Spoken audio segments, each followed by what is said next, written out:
बिस्मिल्लाहिर्रहमानिर्रहीम। Welcome to Cantab publishers video session. Cantab lecture series के इस सेशन में ग्रेड 7 के साइंस को डिस्कस किया जाएगा। ग्रेड 7 के साइंस को डिस्कस करने के लिए जिन रिसोर्सेज की ज़रूरत होगी आपको, इनमें ग्रेड 7 के लिए टेक्स्ट बुक जो कि कैम्ब्रिज स्कॉलर सीरीज़ का एक हिस्सा है, इसके साथ साथ एग्ज़ाम्स की प्रैक्टिस के लिए और SLOs की इन्फोर्समेंट्स और एक्टिविटीज़ के लिए और जो आपको होमवर्क दिया जाएगा उसे सॉल्व करने के लिए आपके पास समर पैक ग्रेड 7 का होना बहुत ज़रूरी है। इसके साथ साथ टीचर्स और पेरेंट्स की हेल्प के लिए रिसोर्स पैक एक बहुत अच्छा रिसोर्स है जिसमें तमाम SLOs अपनी मेथडोलॉजी के साथ और एलाइड एक्टिविटीज़ के साथ बहुत अच्छे तरीके से बयान किए गए हैं। रिसोर्स पैक और समर पैक cantabpublisher.com की वेबसाइट पे सॉफ्ट फॉर्म में इजीली अवेलेबल है। It's our first lecture from chapter 2 that will describe and introduce the transport system in humans. We will have a short introduction about the transport system, its needs and its components. The corresponding SLO that we will achieve through this lecture is explain the transport system in humans, and the topic in the textbook that will support in this regard is topic 2.1 at page 19, transport system in human. It's a short introduction about the system. So what is transport system? Transport means the transportation, the movement of materials from one place to another. The materials, as we see in our everyday life, may be anything, any luggage, any food, and similarly inside the body there are some materials that have to transport from one organ to another, from one organ to the outside of the body, and from outside of the body to the inside of the body to particular organs, such as air from the outside of the body is transported inside of the body to lungs first and then to all the body parts through cells. In the same way, food from outside of the body is taken inside of the body where its destination is stomach, and from stomach it is transferred to small intestine, and from small intestine it is transformed into smaller components, smaller nutrients, and is transported to each part of this, each cell through the blood. So there are many other materials that are needed to transport from one organ to another organ. We see why we need a transport system. Here observe the word system. Is there a system present in unicellular organisms? If you observe a unicellular organism, say Euglena, you can see that it is exposed to the environment from all its sides. There is no need to a proper mechanism for the transportation of material. If gases are needed by the cell, they are simply entered into cell through diffusion. If food is excreted out of the cell, they are simply expelled out of the cell through diffusion or any other mechanism through food vacuoles. So there is no need of transportation system in Euglena or in unicellular cells.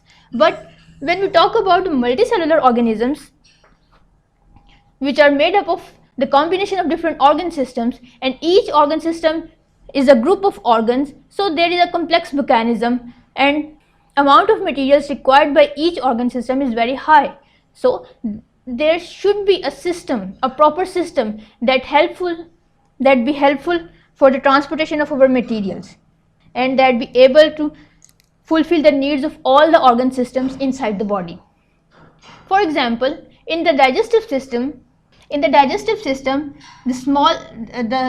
small nutrients, simplest form of nutrients, are needed to transport it from the small intestine to all the body parts through blood. And when we talk about the respiratory system, oxygen in inhaled air is needed to transport to each cell of the body, so that energy may be produced to fulfill the energy requirements, as well as carbon dioxide is needed to expel out of the body to avoid the harms of toxic gases. In the same way, when we talk about the excretory system, which is particularly, as its name indicates, is the excretion of some materials through urination, and the filtration of blood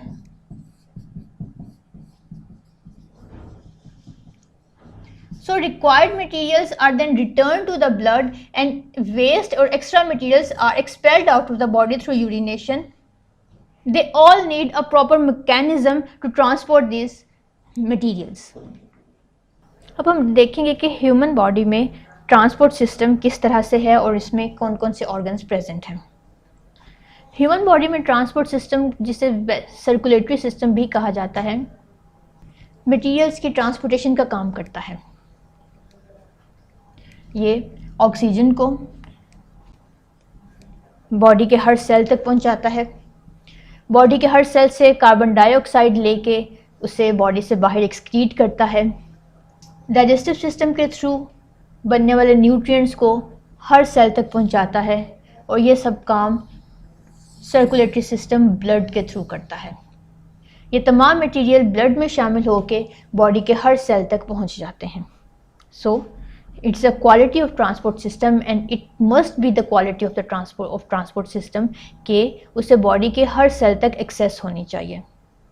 अगर body का कोई एक cell भी इन material से तक access ना कर सके तो ट्रांसपोर्ट सिस्टम अपना पर्पस पूरी तरह से फुलफिल नहीं करता।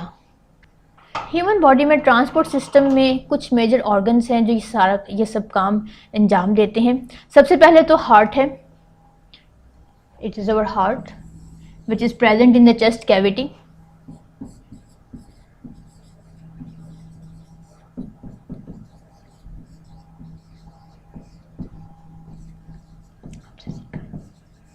Heart is an organ that pumps the blood around the body.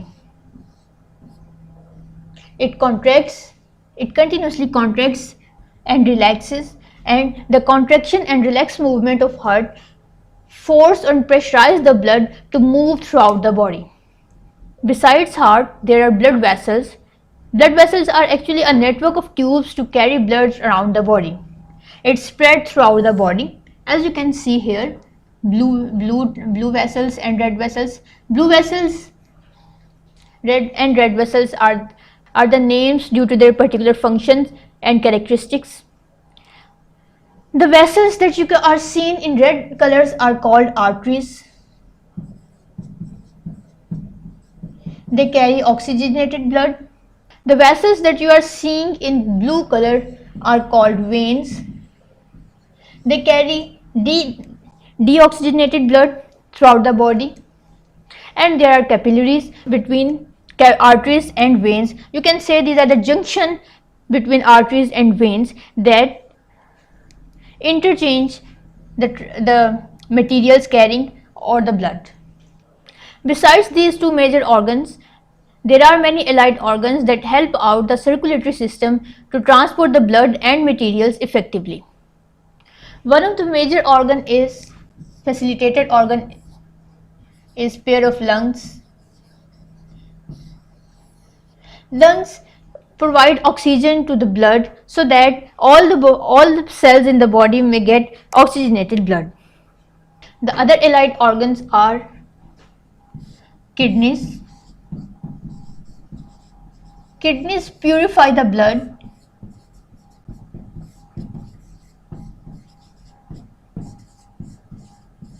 by extracting out the waste material from the blood.